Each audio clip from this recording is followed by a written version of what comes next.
Um, I am Dr. Harjinder Kaur, a senior faculty from Department of Chemistry, Gujarat University. And I'm glad I've been invited here to present my paper. It's actually not a paper. I've been working in the field of nanocatalysis for the last 13 years. And this is actually an overview of the work that I have carried out so far. So we all know that catalysis is very important. There has been many, in fact, we are having a conference CAT 22, which itself shows how important a field it is. And for a learner catalyst, it is enough to say that catalyst can change the kinetics and stereochemistry of any reaction. And chemical industry cannot work without catalyst, be it bulk industry or pharmaceuticals. They require either heterogeneous or homogeneous catalysts. And this is a very big industry, which is growing year by year. Now, catalysts were initially used in the bulk synthesis. We all know the synthesis of ammonia was the first to be catalyzed. But gradually, over the period of time, this catalyst, the starting catalyst was heterogeneous mainly in nature, but gradually for the organic synthesis in liquid phase, we had lots of homogeneous catalysts. And we all know that with the discovery of palladium catalyzed CC coupling reaction, the way the chemical synthesis is visualized in pharmaceutical industry or in the fine chemical industry has completely changed. Now, both the catalysts have their own advantages and disadvantages. And probably it was thought that now everything with it, homogeneous catalyst and carbon-carbon coupling reaction, it was thought that much has been achieved in this field till the nanocatalyst or synthesis of nanoparticles, facile way of stabilizing them came into the market. And now we have another field called nanocatalysis, which basically bridges the homogeneous and heterogeneous catalysis. Nanocatalysts have a very high turnover number in comparison to heterogeneous catalysts, but it at the same time, it can be easily separated from the reaction mixture and reused, which is not there for homogeneous catalysts. So a lot of, in the last 2 decades itself, a lot of catalysis reaction have been reported with nanocatalysts. Now we all know that nanoparticles are the particles which are of the order of 10 raised to power minus 9 in size, nanometer in size. The problem with these small particles is that they are of high energy, and as such, you cannot leave them alone. You need to cap them so that they will not agglomerize. They have very high surface area, so that is the reason of their very high turnover number, or let's say the high activity. But the major challenges with the nanocatalyst lies in the, first of all, in the preparation of the catalyst itself, in the controllable nanoscale dimensions. You need to have fairly uniform nanoparticles, and the size also should be small, less than 10 nanometer. They are very good at giving very good catalytic activity. And once you have them in that size range, you need to cape them or make them such that they don't aggregate again during the during the reaction also. They should remain like that. And then there should be efficient separation from the reaction mixture and recycling. If we have to take advantage of that also, it should not go into the wastewater, because some of the nanoparticles are found to be toxic. So once it was realized that the nanocatalysis is very beneficial, then the race started to support them. Zeolites, polymers, cross-linked resins, dendrimers, etc. They were used to support nanoparticles and to these supports were sometimes just inert, and sometimes they themselves participated in the chemical reaction. So I have been working for a long time on the resin supported nanoparticles. And just to give you an introduction of resins, resins are, though the polystyrene based resins are commercially available in the form of ion exchangers and are part of a lot many industries. Now, the basic polystyrene resin, which is cross-linked with the, which is cross-linked, it is available in the form of beads. And this is basically a non-functional resin, highly non-polar in nature. Highly non-polar in nature, and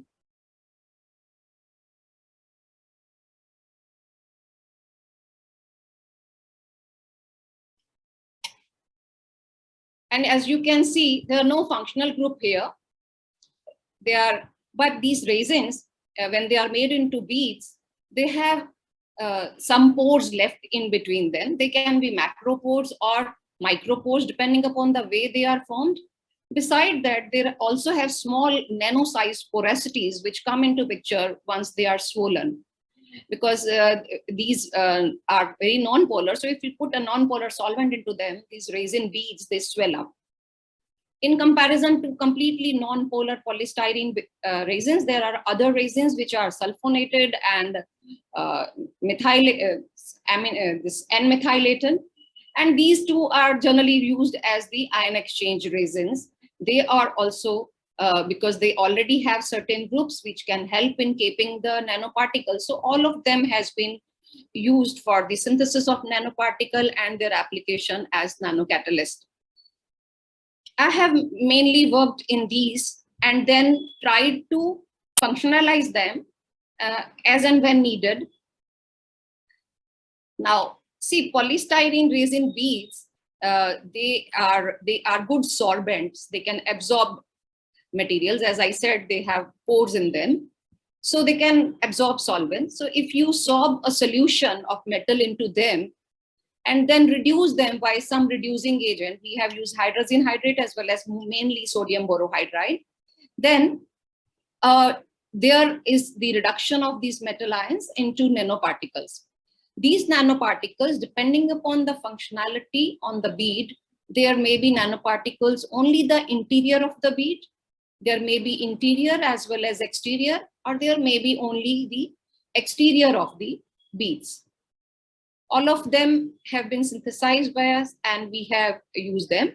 Though the first paper on this came out where in JAX in 2001, where some hypocross-linked polystyrene were used, but not much work was done at that time, but gradually this has been now a very growing field and giving some very useful results. And if we are in the process of just writing a review paper and we realize that a lot of people are working on this field and more than 100 publications we have already collected for our review paper. You know, these resins, they are commercial available. They have high stability, heat stability, as well as chemical stability, very high surface area, and they are showing very good recyclability in the sense they can be easily separated from the reaction mixture after the reaction is over, and then can be reused, and they are cheap. And you can see from the number of reaction that has been reported in this paper that these resins are proving to be a very good support material for the nanoparticles. Now, we started this work on resin supported nanocatalysis, as I said. You know, I started with the gold nanoparticles primarily because, you know, gold is, we know that gold nanoparticles are pink to purple in color. And the moment the reduction takes place, you are glad whether you know whether you have nanoparticles or you don't. So that's a very easy way, even with the naked eye, you can know that this has happened. So I have been working on these resins in my, I have worked on some of them in my during my PhD, and I just realized why not use them or exploit their porosity for the synthesis of nanoparticle, and using appropriate solutions of gold chloride. We prepared a solution, sorbed it onto the resin, and then reduced it, and we got these uh, red colored beads, which showed that the beads have got impregnated with the gold nanoparticle. These are also gold nanoparticles. This here is here we have impregnated the resin with the palladium nanoparticles, which are either gray in color, or we found them in brown in color sometimes. Now, easy to synthesize, but it was very difficult to characterize them to the satisfaction of the reviewer, for the sole reason that these beads, styrene beads, once they dry up, they are very hard.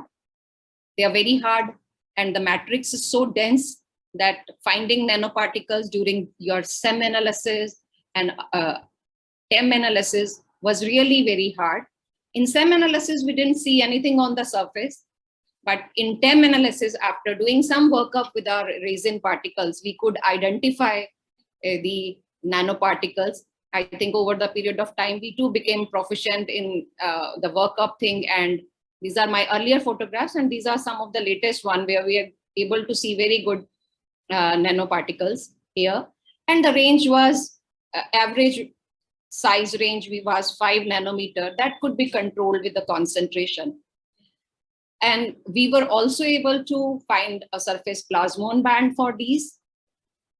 And the XRD was used to also see what kind of these crystallites are. And we found they are mainly gold in zero form. Later on, we have also done XPS study and confirmed that these particles are in the zero oxidation state. Of course, as is with the most nanoparticles, the first reaction everybody tries is reduction of nitrobenzene or nitrophenol mainly, because this is a very reaction which can be very well easily monitored with the UV visible spectrophotometer. So we also did the same. We did it with gold nanoparticles, and then we also did it with palladium nanoparticles.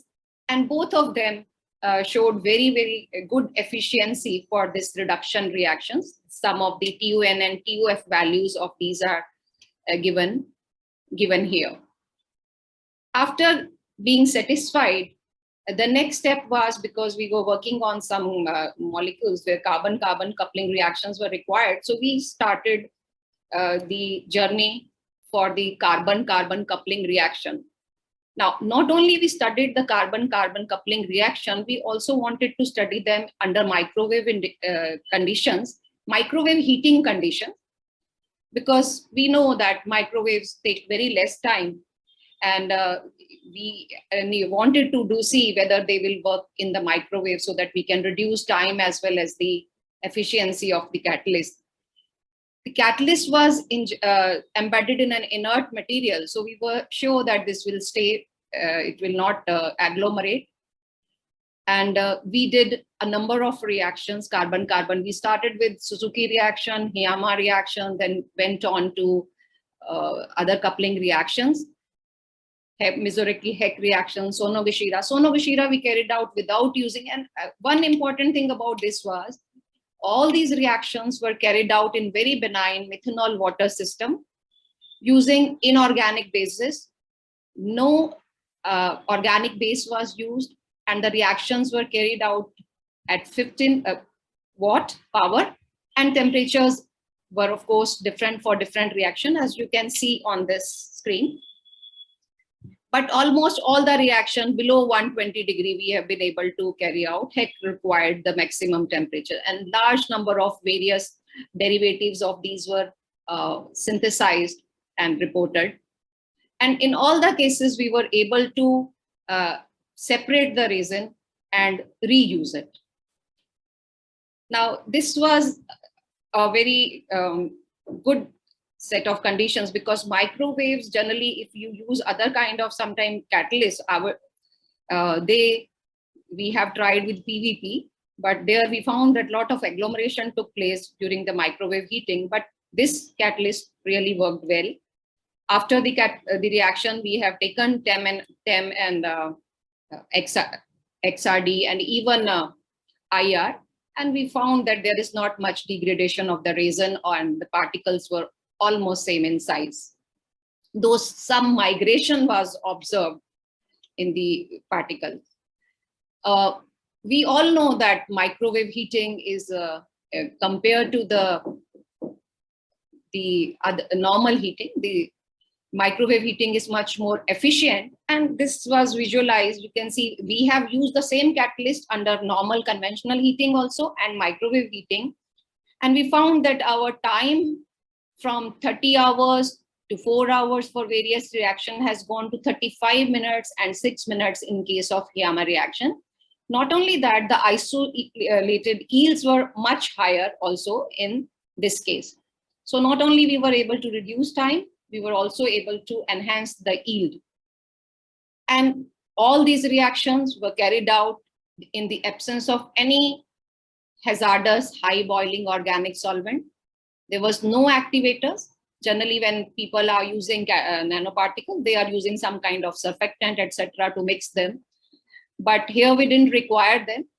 Then the times were short, good applicability because we could apply them to various different substituted molecules. No ligands like 5-phosphine ligands or surfactant, etc., and the beads were recyclable. So we have in a way contributed to the green strategy for the synthesis of biaryls along with the other compounds using these resin-supported nanoparticles. Now, when we were after doing CC coupling reaction, we wanted to perform CN coupling reactions. But here we found that our palladium as well as the gold didn't work. Later on, we realized that it might be the case that the resin we were using was a non-polar one, and probably the amines were not getting into it, or they're not coming into the touch with catalyst, but somehow this didn't work. So we thought, okay, why not try copper? But when we were trying to stabilize copper onto resins, it didn't work either, because copper, you reduce copper in the resin, and after some time it will become greenish. Again, probably oxidation on the surface of copper takes place. So that showed us that though these resins, which we are assuming that there is some, they are stabilizing our nanoparticles on the basis of electrostatic forces of attraction only, or by steric forces only, steric hindrance of the benzene ring. We assuming that, but since these copper nanoparticles were not stabilized, so we thought the energy is too high for the resin to stabilize them. So we thought, okay, let's try some other group on the resin and then try. We have used nitro group. So we nitrated our resin and then impregnated it with various amount of copper. This is the nitro resin. Beads after nitration, which are colorless, they turn, depending upon how much nitration you have carried out, degree of nitration, the color changes. And then we impregnated it with copper nanoparticles. We also analyzed them with them. Being dense, these pictures are not as sharp as that of less denser than gold. They are much sharper. So we carried out, and this is our assumption that they are getting stabilized by the presence of nitro group. XPS studies showed us that this was mainly copper 0, but we also observed a small peak for copper 2. So some oxide might be there on the surface of copper nanoparticle. And then we carried out, and we were successfully able to carry out CN coupling reaction using these copper nanoparticles. We also were able to carry out this oxidative CC coupling of acetylenes using this copper nanoparticles. And then after getting this compound, we directly coupled it with various molecules to get this complex heterocycle compound. And we also showed that after taking this IR of the catalyst before the reaction, after the reaction, after 2-3 cycles, there is not much change in the overall structure of the catalyst. And we this shows the recycling, and recycling for homocoupling, it is decreasing, because mainly because probably that is an oxidative coupling.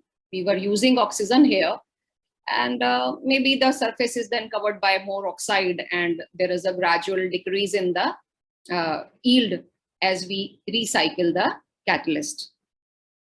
This chart shows the effect of various bases, and potassium carbonate and sodium carbonate were good enough for this, so we didn't use any other base.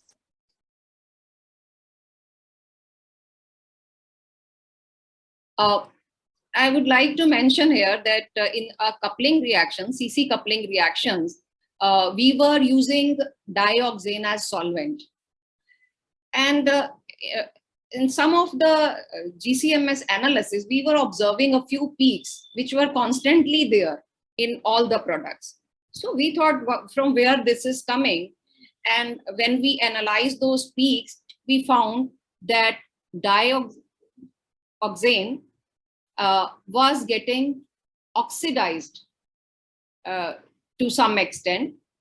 And there is an OH formation here or carbonyl formation here.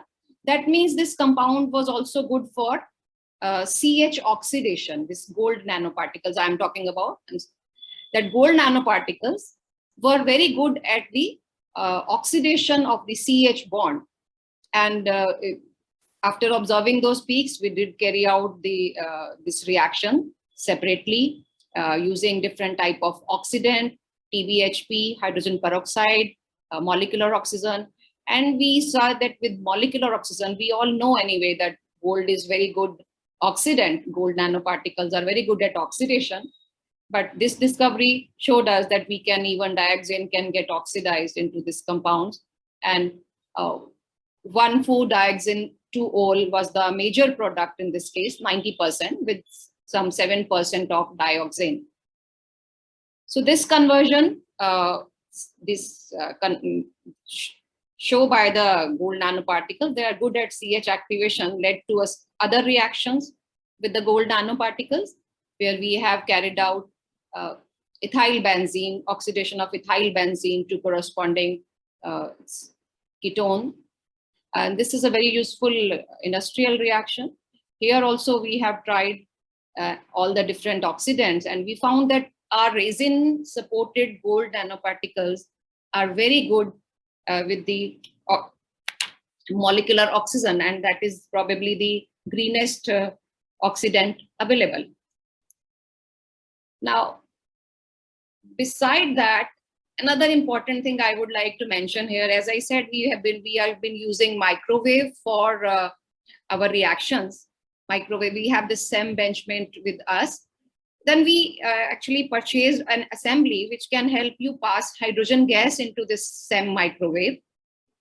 Now with this, we tried reduction to see whether we can do reduction reactions in the microwave, and yes, we tried with styrene. Oxidation, we've not been able to get successfully in the microwave, but reduction reaction, we were able to get very successfully with the microwave, and in takes very little time to reduce the styrene molecules, and a number of styrene derivatives we have tried and reduced them to the corresponding hydrocarbon. So this is, I was given 20 minutes. I'm close to that. So I'm trying to wind up. Nanoparticle catalysis, as far as the mechanism is concerned, it is it's supposed that it is between homogeneous and heterogeneous one. There are incidents reported where it was found that the metal leaches into the solvent, and probably the mechanism is homogeneous, and then it gets back into the nanoparticles. We are not sure.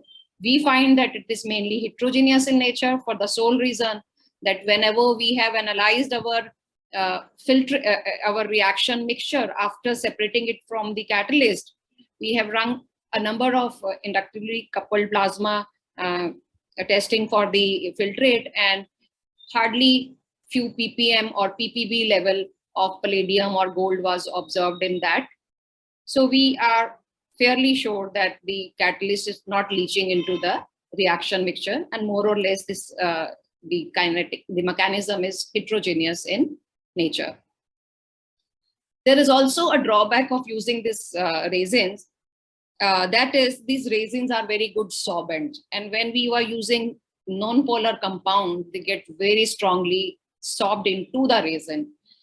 And initially, we were sometimes very surprised that the reaction showed a very good, on TLC, it was showing good conversion. And when we were trying to isolate product, not much was coming. Later on, we realized that it was getting into the resin pores. So what we did was that immediately the reaction is over, then the solution is still pretty hot, you filter it down and separate the beads. And then these beads can be later on, they can be cleaned by boiling them with an appropriate solvent.